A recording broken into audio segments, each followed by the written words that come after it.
ტექსასის წყლის წარმოების კონსორციუმის 2022 წლის ანგარიშის თანახმად, პერბის აუზის ნავთო ბაირის წარმოება ყოველწლიურად 635 მილიარდ ლიტრ ნარეცხ წყალს გამოიმუშავებს, რომელსაც ასევე საწარმოო წყალსაც უწოდებენ. დაბინძურებული წყლის გაწმენდა, რომელიც ნავთობის მოპოვებისას წარმოიქმნება, რთული და ძვირადღირებული პროცესია. და არა მხოლოდ ქიმიური დაბინძურების ხარისხის გამო, ასევე ბაქტერიულის. წყალში არსებული ბაქტერია დეზინფექციის სტანდარტული ზომების მიმართ მდგრადობას გამოიმუშავებს. ტექსასის ელ-პასოს უნივერსიტეტის მეცნიერებმა გაწმენდის განსაკუთრებული პროცესი შესთავაზეს წყალში ვირუსების დამატებით. მათი კვლევა ორ ყველაზე სახიფათო ბაქტერიაზე არის მიმართული, რომელიც ნავთო ბაირის წარმოებაში აღმოაჩინეს. სიუდანომას აეროგენოზა და ბაცილუს მეგატერიუმი. პირველი უჟანგავი ფოლადის კოროზიას იწვევს, რაც მილგაყვანილობაზე და სხვა ლითონის ინფრასტრუქტურის ხანმედოგობაზე აისახება. რა დროსაც მეორე ბაქტერიას ნავთობის საფუძველი ნახშირწყლების დაშლა შეუძლია.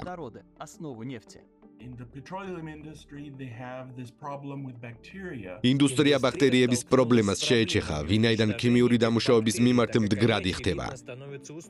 ვინაიდან სადოქტორო დისერტაციის ფარგლებში ბაქტერიოფაგებთან მქონდა მუშაობის გამოცდილება, შევთავაზე ვირუსი ბაქტერიების გასანადგურებლად. ამასთან წყალში მავნე ქიმიკატების დამატების არიდებით.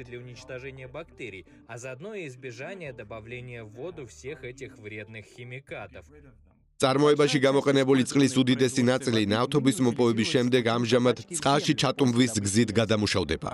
წყლის გაწმენდის საკითხის გადაჭრა არის საჭირო. ვინაიდან საუბარია ასეულობით მილიარდობით ლიტრ დაბინძურებულ წყალზე, ამგვარი ტექნოლოგია სარგებელს მოიტანს როგორც ეკონომიკურ, ისე ეკოლოგიური გადმოსახედიდან. მეცნიერების გუნდმა ბაქტერიოფაგების გამოყენება წარმატებით განახორციელა. ანუ ლაბორატორიულ პირობებში ბაქტერიის B აეროგენოზის და B მეგატერიუმის დამაავადებელი ვირუსის, გარემოში ბაქტერიოფაგების დამატება მავნე ბაქტერიების თანმიმდევრულ შეჩერებას იწვევდა. ბაქტერიოფაგი ძალიან მარტივი ორგანიზმია. შედგება კაფსულაში ჩასმული ცილისგან, ანუ გენომური ნედლეულისგან. სტრუქტურით შპრიცს გავს. ცილები ბაქტერიების მემბრანაზე განსაზღვრულ რეცეპტორებთან ურთიერთქმედებს. ეს არის გლუკოზის შთამთქმელი რეცეპტორი და როდესაც ბაქტერიოფაგი ბაქტერიის ზედაპირზე აღმოჩნდება, ვირუსი მემბრანის ძიებას იწყებს და როგორც კი პოულობს, ბაქტერიაზე მაგრდება, რა დროსაც ინფიცირება იწყება. მეცნიერი გვიხსნის, რომ ბაქტერიებმა, როგორც ცოცხალმა, ევოლუცირებადმა ორგანიზმმა, დროთა განმავლობაში ტრადიციული სადეზინფექციო საშუალების მიმართ მდგრადობა განივითარა, ნაკლებად შეღწევადი მემბრანის სახით. ბაქტერიოფაგზე კი ამგვარი დაცვა არ მოქმედებს, ვინაიდან ვირუსს ბაქტერიის მსგავსი თვისება გააჩნია.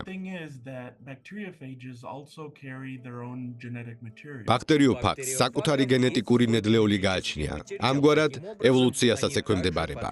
ბაქტერიის მიერ ვირუსის მიმართ მდგრადობის განვითარებასთან ერთად, ბაქტერიოფაგიც ევოლუცირებს და მუტირებს, რითაც ბაქტერიის მდგრადობას აუვნებელყოფს.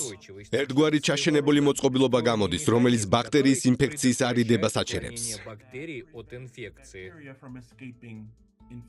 მეცნიერები ნავთობის წარმოებაში გამოყენებული წყლის გაწმენდის ახალ და დამაიმედებელ ხერხს აღწერენ, რომელიც გაწმენდის ტრადიციულ ხერხთან შეხამებით შეიძლება ვარგისიანი გახადოს არა მხოლოდ ნავთობის წარმოებაში განმეორებითი გამოყენებისთვის, ასევე სოფლის მეურნეობისთვის და საცხოვრებელ სახლებში გამოყენებისთვის დადგენილი სტანდარტებით.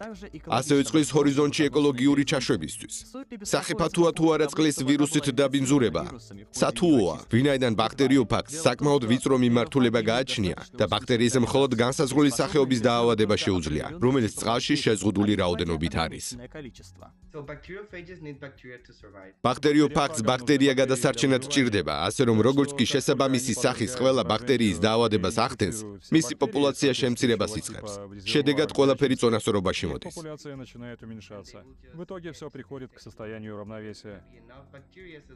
მეცნიერების შემდგომ გეგმაში შედის მიკროორგანიზმების რაოდენობის გაფართოება, რომლის დამუშავება შესაძლებელი იქნება საწარმოო წყალში, რაც ბაქტერიოფაგების უფრო ვრცელი რიგის შერჩევას მოიაზრებს.